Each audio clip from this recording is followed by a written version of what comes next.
upang gawing quarantine facilities ang PICC, World Trade Center, Rizal Memorial at iba pang mga pasilidad ng bansa. Number 4, LGUs shall finalize the identification and furbishing of provincial, city, municipal, and barangay quarantine facilities in accordance with the guidelines issued by the DILG. Ang mga LGU natin ay inaatasan na maghanap at mag-ayos ng mga quarantine facilities ayon sa guidelines ng DILG sa kanilang mga nasasakupan.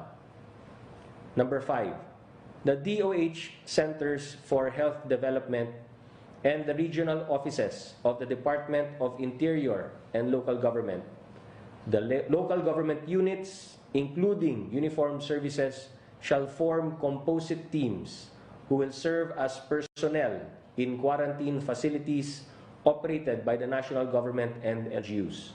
Ang mga composite teams na tatao sa mga quarantine facilities ay bubuin ng mga tauhan ng DOH Centers for Health Development, regional offices ng DILG at mga kawani ng mga LGU.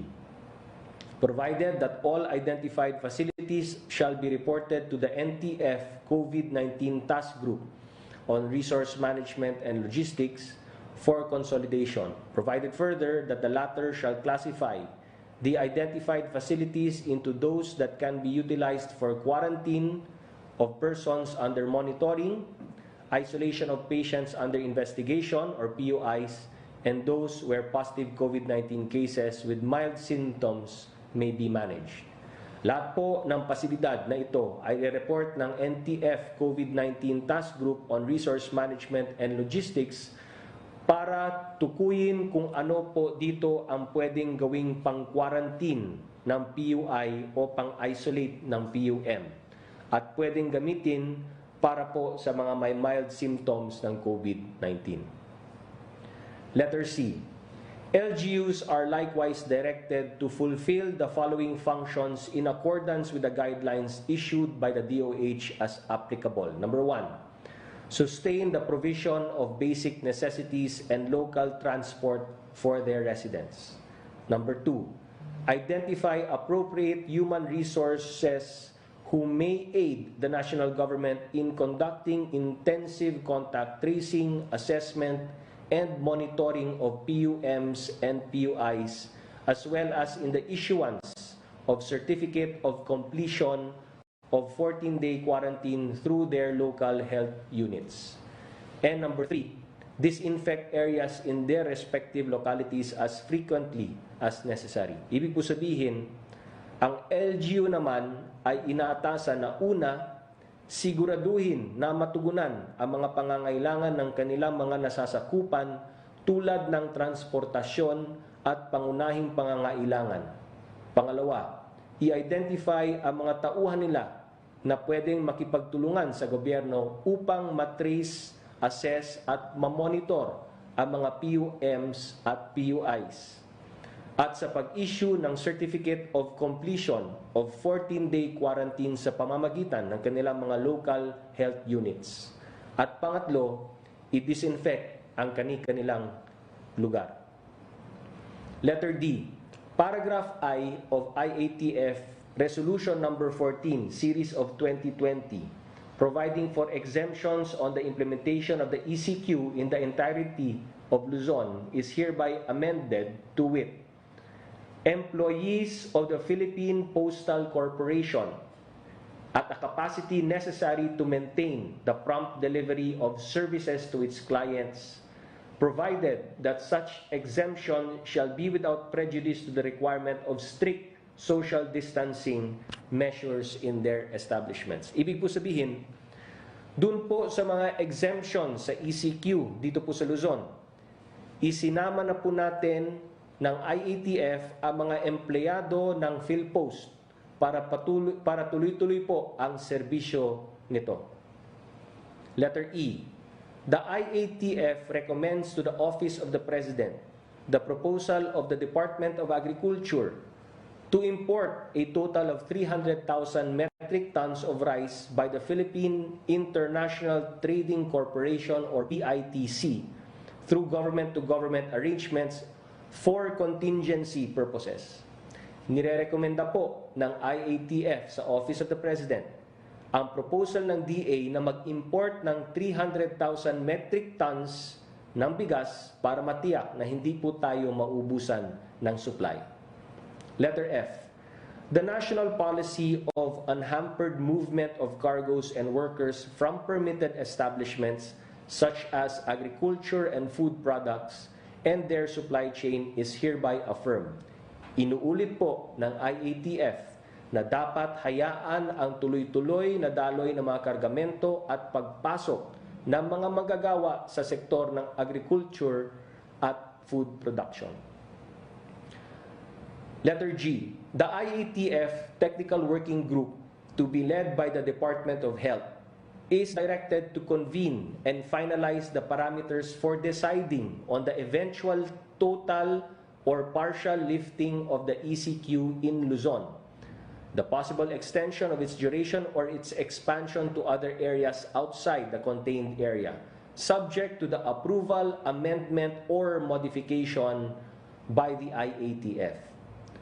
Ibig sabihin, ang IATF Technical Working Group na pinamumunuan ng DOH ay inaatasan na i-finalize ang mga pamantayan na gagamitin para matukoy kung itutuloy ba o hindi ang ECQ dito sa Luzon o kung may isasama pang lugar sa ECQ na ito. Importante po ito at ulit-ulitin po namin, hindi po totoo ang kumakalat na balita, fake news po, na i-extend ang enhanced community quarantine ng 60 days. Sa usapin na ito, science is in charge.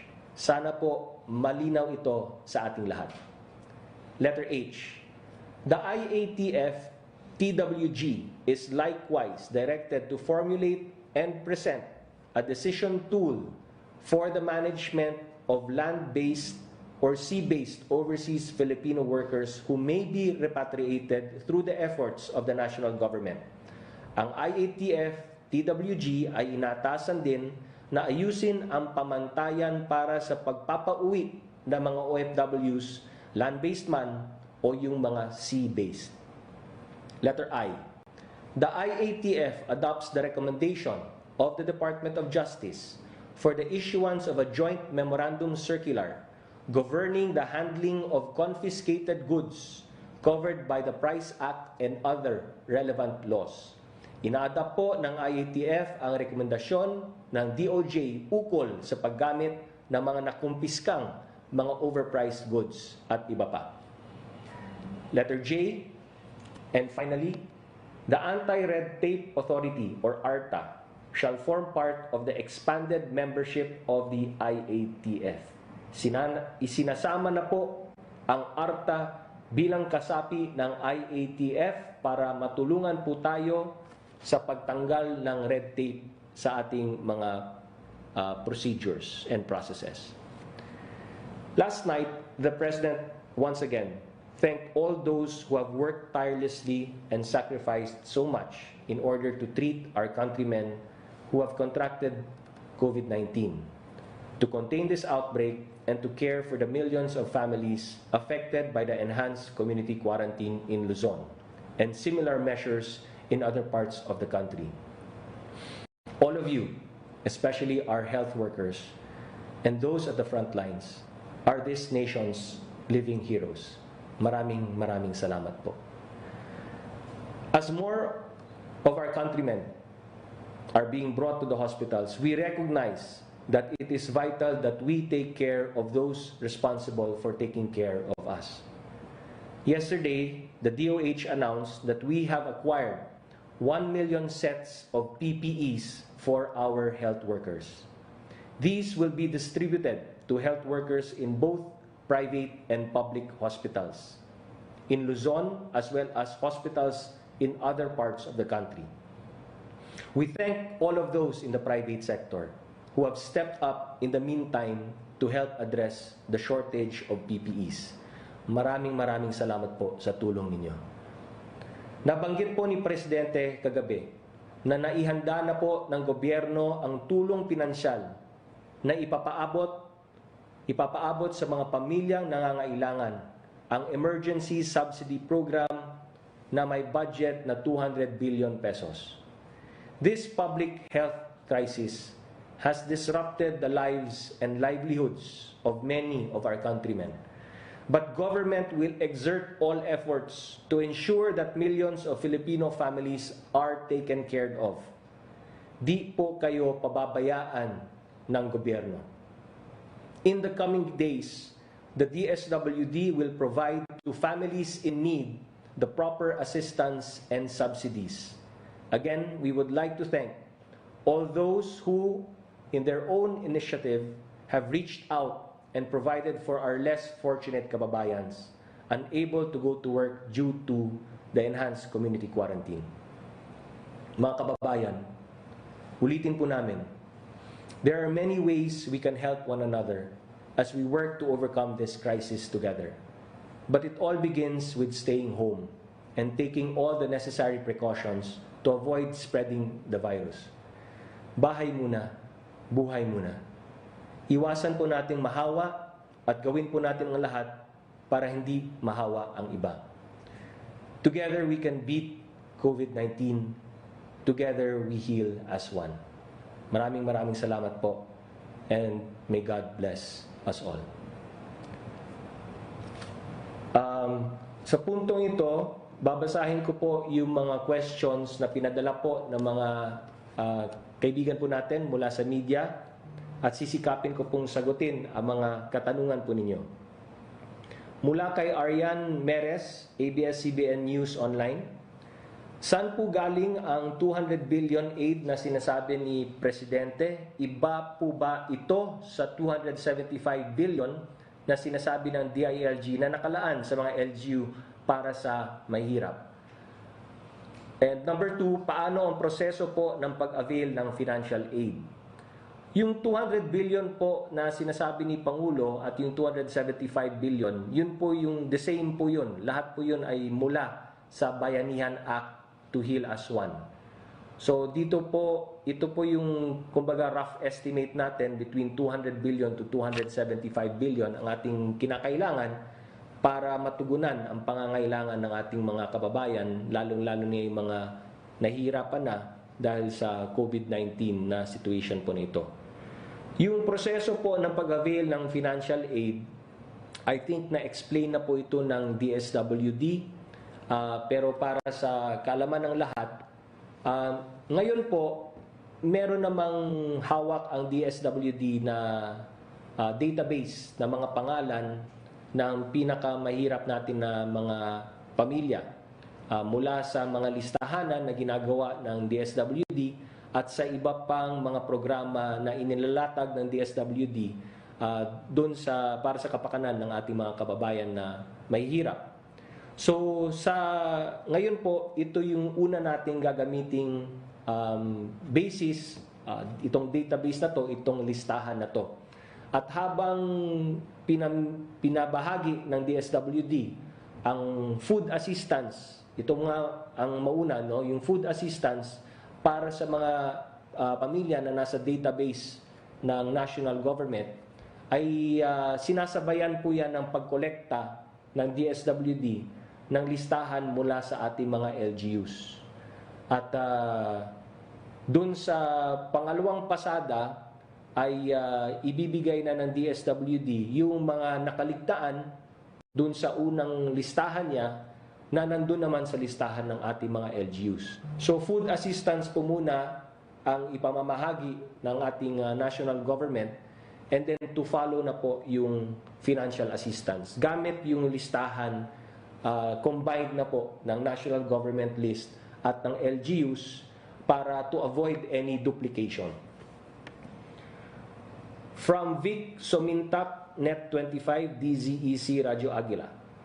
Paano po ang proseso ng pamamahagi ng financial assistance na sinasabi ni Pangulong Duterte para sa minimum wage earner na no work, no pay na apektado ng COVID-19? So katulad ng sinasabi ko po, yung pagbibigay o pamamahagi natin ng financial assistance, yun po ay karamihan na nasa informal sector. So ang pagbigay po ng tulong na yan through yung food assistance pati financial assistance ay gagawin po natin through the help ng DSWD at ng ating LGUs at ng ating iba pang mga ahensya ng gobyerno at kasama na dyan ang ating mga kapulisan at ating mga kasundaluhan. So doon yun nakakonsentrate usually sa informal sector yan. So informal workers. Doon naman sa ating mga workers na nasa formal sector, may iba naman pong mga programa na ipamamahagi ang Department of Labor and Employment. From Rose Novenario, Hataw, pwede pong paki-enumerate o breakdown ang mga matatanggap na ayuda ng mga ordinaryong mamamayan mula sa LGUs hanggang sa national government para maiwasan ang pagkalito ng mga komunidad at pagdududa sa pamahalaan. Sino-sino ang kwalipikadong makatanggap? Kailan nila matatanggap ang tulong ng gobyerno? Maraming salamat po. Kailan nila matatanggap? Sa lalong madaling panahon, ginagawa na po ng DSWD yan. May pinamamahagi at pinamimigay na po ang DSWD sa kasalukuyan sa NCR at sa ibang mga regions na apektado. So tuloy-tuloy po ang trabaho na ginagawa ngayon ng DSWD with the sa pamamagitan din ng tulong ng LGU. So kung natandaan po ninyo, nung first 2 weeks po ng ating enhanced community quarantine, nauna na po ang LGU dahil sila po gamit ang kanilang quick response fund, nauna na po silang namahagi at namigay ng mga assistance, no? At ito na nga po yung second phase, yung mula naman sa national government. So, tuloy-tuloy pa po yan. Ngayon, sino yung kwalipikadong makatanggap? Base po sa JMC or Joint Memorandum Circular na pinirmahan na po at ito ang ginagamitan nating basis para sa pamamahagi natin ng social amelioration, nakalagay po dito yung mga target beneficiaries, no? So, ang ilan, babasahin, mahaba ito, so pipiliin ko na lang, no? Yung families assessed to be most affected by the declaration ng ECQ, given their life situation or circumstances, with at least one member belonging to any of the following vulnerable or disadvantaged sectors, namely senior citizens, persons with disability, pregnant and lactating women, solo parents, indigenous people, so mga lumad po, mga kababayan natin mga lumad, underprivileged sector and homeless citizens, transportation vehicle drivers, informal economy workers, whether directly hired or occasional workers, or subcontracted workers, or home workers, house helpers, drivers of pedicab, tricycle, PUJs, UVs, PUBs, taxi and transport network companies, operators of sari-sari stores and the like, family enterprise owners or operating or managing small businesses such as retail, food production, vending, karinderya, fruit or vegetable vendors, vendors in the streets, etc. Sub-minimum wage earners, employees affected by no work, no pay policy. Ilan lamang po ito sa mga kwalipikadong mga beneficiaries po ng Social Amelioration Program.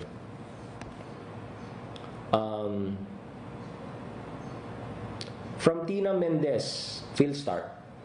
CAAP grounded the fleet of Lion Air, which also ferried medical supplies sent by the DOH to the provinces. What are the available resources now being used by government to reach designated COVID referral hospitals? How did the grounding of Lion Air planes affect distribution of supplies around the country? Unang-una po, our deepest condolences and sincere prayers po dun sa families ng mga nasawi dahil sa pag-crash nung Lion Air aircraft. No? Yung air assets po ng ating gobyerno, yun po yung primarily na gagamitin po natin dun sa pagdidistribute ng mga kinakailangan sa iba't ibang lugar ng ating bansa. So when it comes to the air assets, gagamitin po natin yung air assets ng gobyerno at sa private sector din po ay nakikipag-ugnayan po rin po tayo para maaari rin po tayong gumamit ng mga air assets mula sa private sector. Has the President, from Joseph Morong, GMA7, has the President submitted his report to Congress? Opo, nasabit na po. Who's going to do this? The President? Yes, the Office of the President. Budget breakdown, how much really and what are the allocations? Is there a national policy or guidelines to following or handling COVID disease protocol as in step by step? Yung budget breakdown, hinihingi ko pa po yung final copy, no. Pagpasensya niyo po na wala pa po sa akin, but as soon as I get it, I will report immediately, no. Kung ano yung maaari natin ma-report dun sa report of the President to Congress. Dun sa guidelines in handling COVID disease, over and above yung mga in-issue na po na guidelines ng IATF nung nakaraang press briefing po natin, meron pong specific guidelines ang DILG on the handling of the COVID-19 disease. With regard to social amelioration, how do we make sure it is fairly accessed when we have reports of barangay kapitans favoring those who voted for him or for her? Okay. Kaya nga, gaya ng sinabi ko, dalawa po yung basis po natin ng pagbigay natin ng ating tulong, no? Assistance and subsidies. Number one is what is already in the national database. So, yung national database po, punong-puno po yan ng lahat ng mga beneficiaries mula sa DSWD, mula sa Department of Labor and Employment, mula sa Department of Agriculture, at iba pa mga ahensya ng gobyerno. So lahat po yan ay nakacentralize na po sa database ng DSWD. So lahat ng mga government agencies are required to share the database ng beneficiaries nila ng iba't ibang ahensya dun sa DSWD para siya lang po magko-consolidate ng lahat ng listahan ng beneficiaries. Mula sa database na yon ay makikita po natin kung sino yung kwalipikado based dito sa Joint Memorandum Circular for the Social Amelioration Program. So yun po yung mauna nating bibigyan sa pasada na yan. Habang ginagawa po natin yan, ay hingin po natin yung listahan mula sa LGUs at kasama na dyan yung mula sa Barangay Kapitan. Pero dapat ang pagbibigay ng listahan po ay based sa guidelines natin kung sino po yung kwalipikado na beneficiaries. Mula sa listahan na yan, habang nagdidistribute ang DSWD, vinevet din po ng mga ibang DSWD workers sa central office yung listahan na sinasabit ng LGU. Just to make sure na wala pong duplication ng list. Para sa next pasada, yung listahan na naman po ng mga LGUs at barangays na hindi naman na-include sa national database, yun ang pagbibigyan natin. Pag natapos na po yung food assistance, ay magkakaroon na po tayo ng, kumbaga, final list ng lahat ng napibigyan natin ng food assistance. Para sa ganon, yung third na assistance, yung financial assistance, ay ma-ensure na po natin na walang duplication at mabibigyan at mapagbigyan po ang mula sa national database pati yung sinabit na listahan ng ating mga LGUs.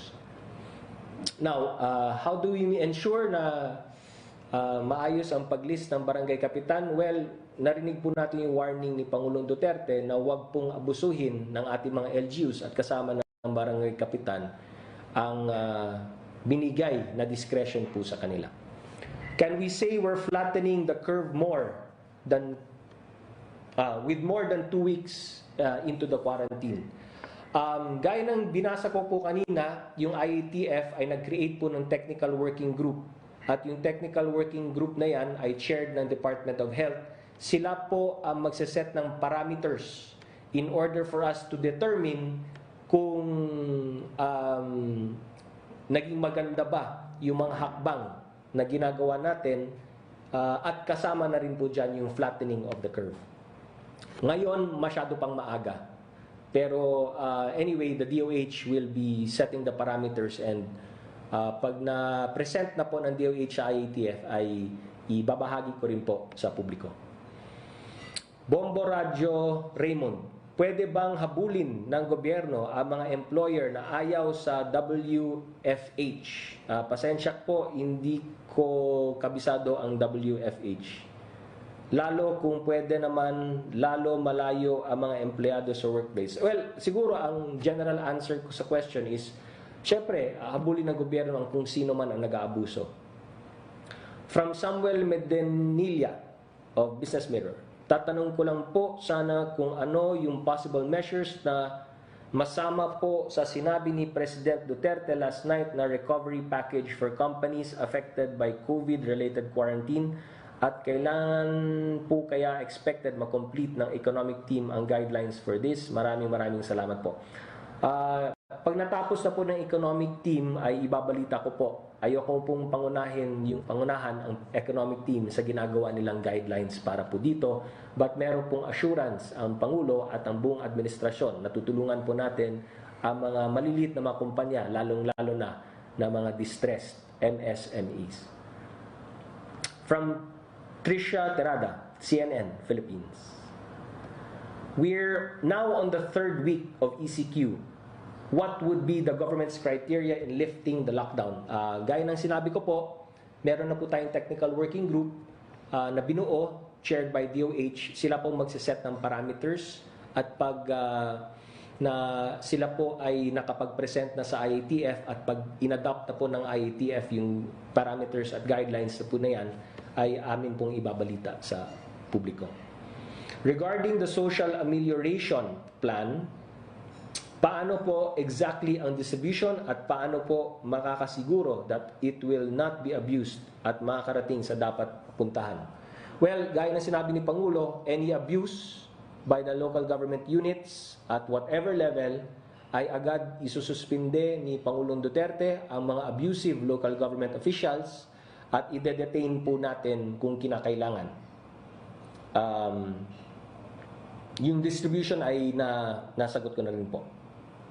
Ano po ang assurance from food manufacturing sectors na hindi tayo kakapusin ng pagkain sa mga susunod na araw, lalo na yung mga imported and raw materials na ginagamit?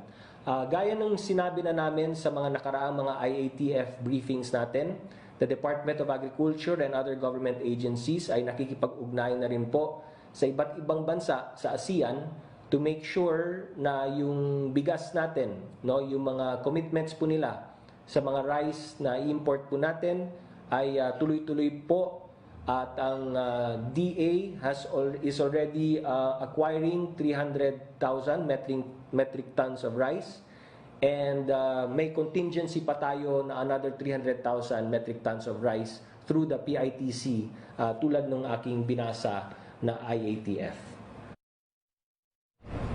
So, yun lamang po ang mga tanong.